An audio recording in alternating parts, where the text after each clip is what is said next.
La crónica de este lunes de campaña ha estado protagonizada, ya lo han visto, por el primer debate entre 4 de los candidatos a la presidencia del gobierno. El resto de candidatos siguen ocupándose de sus territorios y nosotros seguimos conociéndolos más de cerca. En León nos espera esta noche la cabeza de lista de Unidas Podemos al Congreso por esa provincia. Ana Marcello, ¿qué tal? Bienvenida, buenas noches.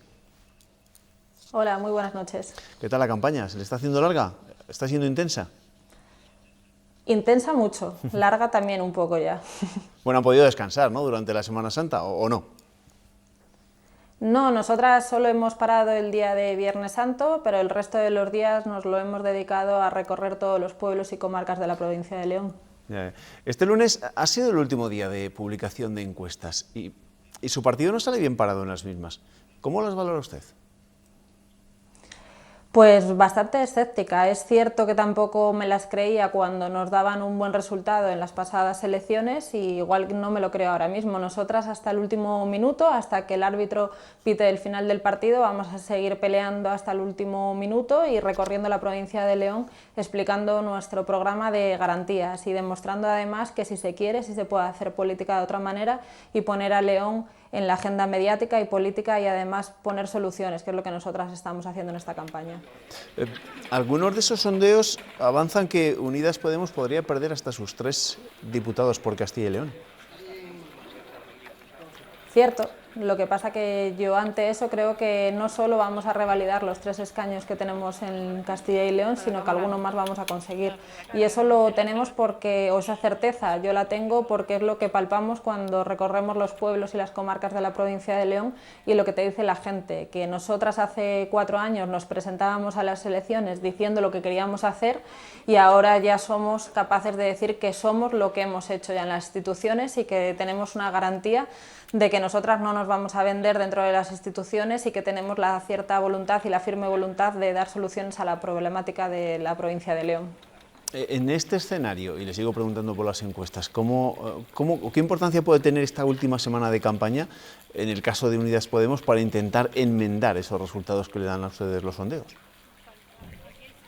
Yo creo que está todo por decidir, cuando además nos están diciendo que hasta un 40% de la población todavía no ha elegido su sentido del voto hacia el domingo. Así que los debates importantes son los que vamos a tener que dar esta semana, no solo los debates televisivos, sino los debates que se van a tener que seguir dando en las familias, en los centros de trabajo, en los centros educativos, con los amigos de copas. También hay que ganar esos debates y seguir apostando porque no nos tenemos que resignar a lo que nos toca vivir, que ya directamente es lo que nos han impuesto como una precariedad entendida en todas las formas de nuestra vida.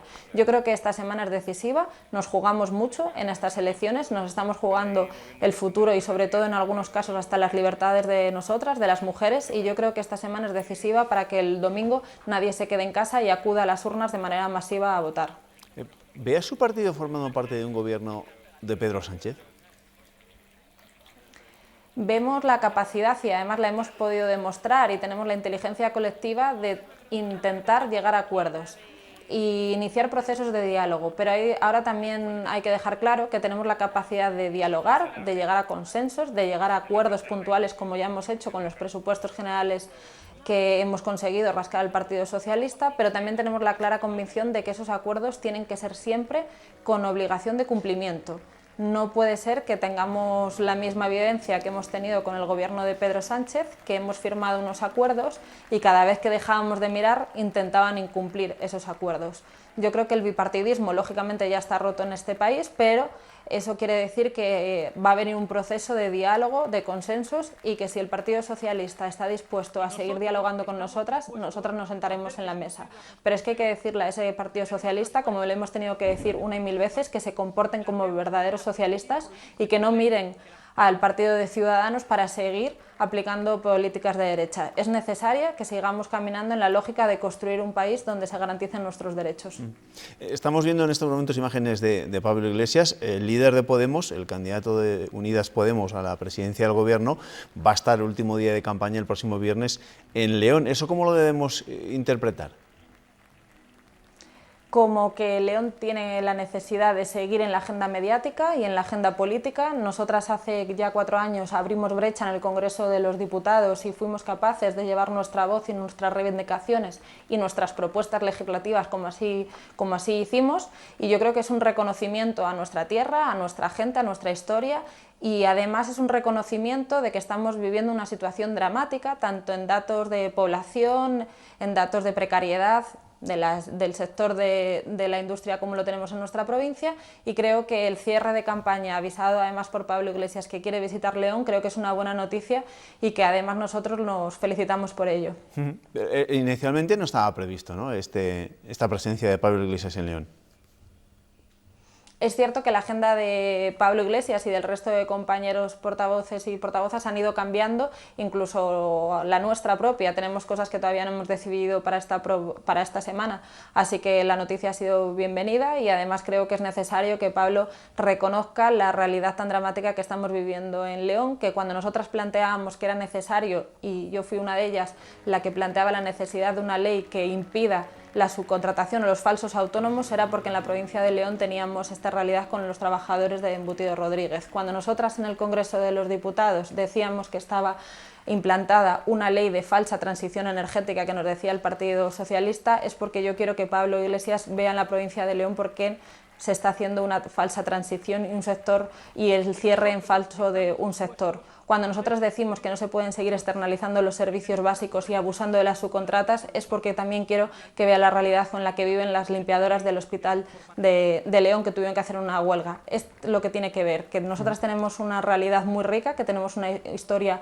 y una identidad propia como pueblo leonés, pero que también tiene que ver que tenemos unas dramáticas situaciones en las que estamos viviendo, y que es necesario que todas las políticas que se hagan desde el Congreso sean con una mirada de León. Se lo decíamos al gobierno de Pedro Sánchez. Pedro Sánchez tenía la oportunidad en esos viernes sociales de echar una mirada hacia León y además enmendar ciertos errores que nosotras creíamos que habían cometido, como la no derogación de las 2 reformas laborales, que nosotras sí que creemos que es necesario para una provincia como la de León. Ahora que me ha puesto sobre la mesa algunos de los problemas que afectan, específicamente, sobre todo a la provincia de León, ¿cree que todavía hay margen para salvar a las comarcas mineras? Hay margen para aplicar una justicia que es necesaria, y eso lo decíamos cuando entramos en el Congreso de los Diputados y exigimos una comisión de investigación para los fondos Miner. El Partido Socialista y el Partido Popular se opusieron a esa comisión de investigación.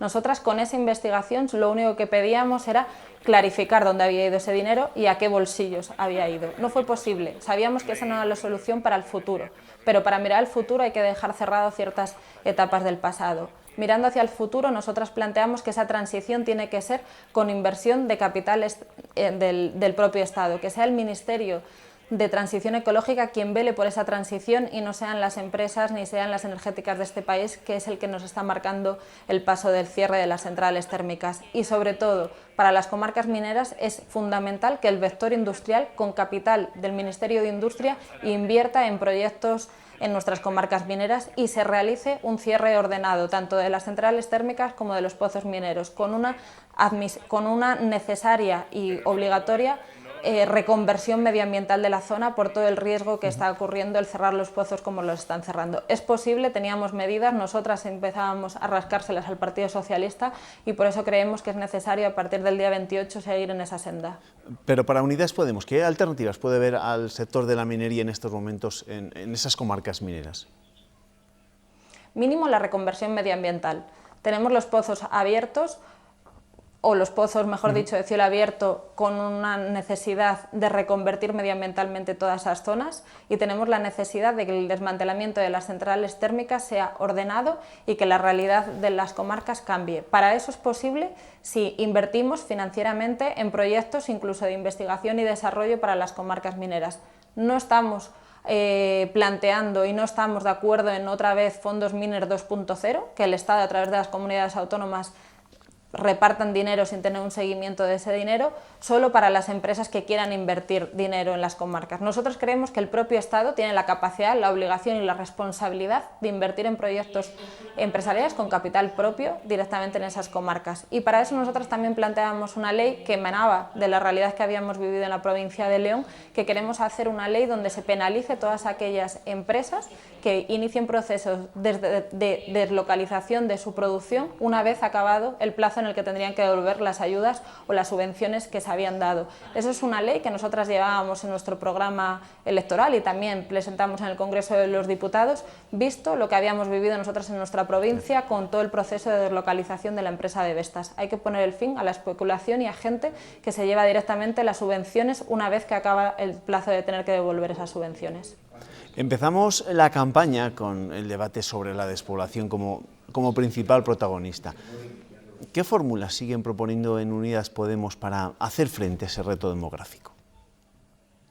En primer lugar, no considerar a los ciudadanos y a las ciudadanas que habitan y residen en los pueblos, que son los verdaderos resilientes de toda la problemática que están viviendo en las zonas rurales, no pueden ser considerados como ciudadanos de segunda categoría.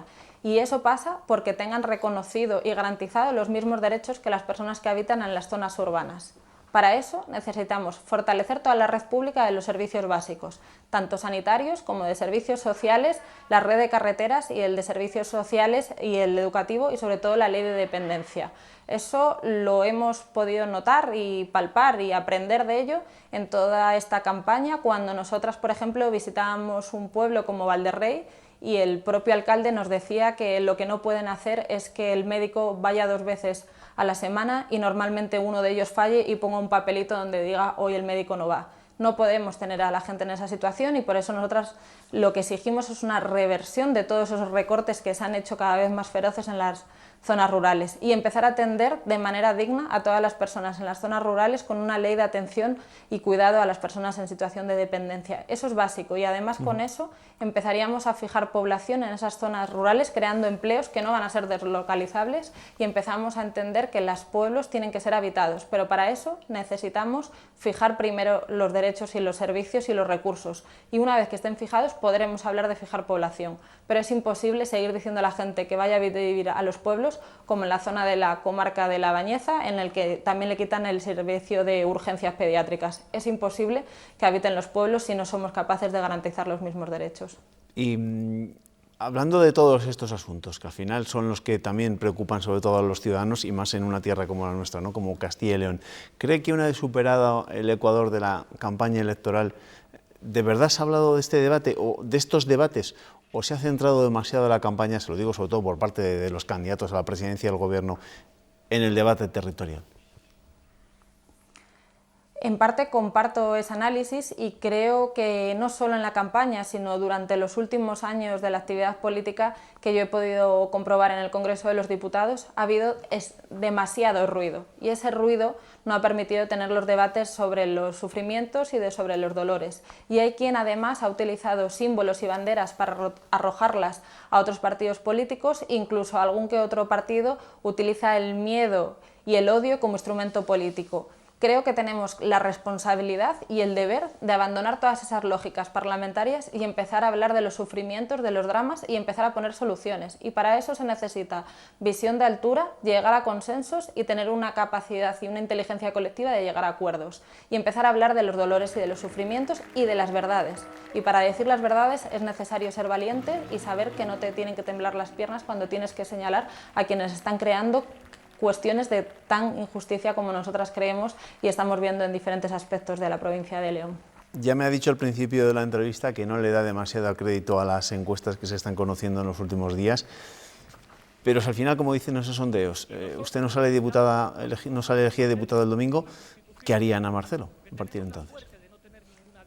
Actualizar mi currículum vital y volverme a mi puesto de trabajo. Soy trabajadora social, estoy deseando y amo mi profesión y volvería a dedicarme a mi profesión. Tengo el lujo de haber podido, y digo el lujo porque no muchas jóvenes pueden decir que con 34 años hayan podido ejercer su propia profesión. Tengo el lujo y el privilegio de tener 8 años de experiencia en la gestión del servicio de ayuda a domicilio como coordinadora y como trabajadora social, y voy a actualizar mi currículum y a buscar trabajo como cientos de miles de personas en este país. Y por desgracia espero no tener la obligación, como han tenido que hacer ya 2 de cada 3 leoneses y leonesas, tener que hacer la maleta e irme de la provincia para buscar un proyecto de vida. Es necesario revertir, como vuelvo a insistir, por la necesidad de nuestra provincia, derogar las 2 reformas laborales, pero yo volveré encantada a un puesto de trabajo como el resto de mis compañeros.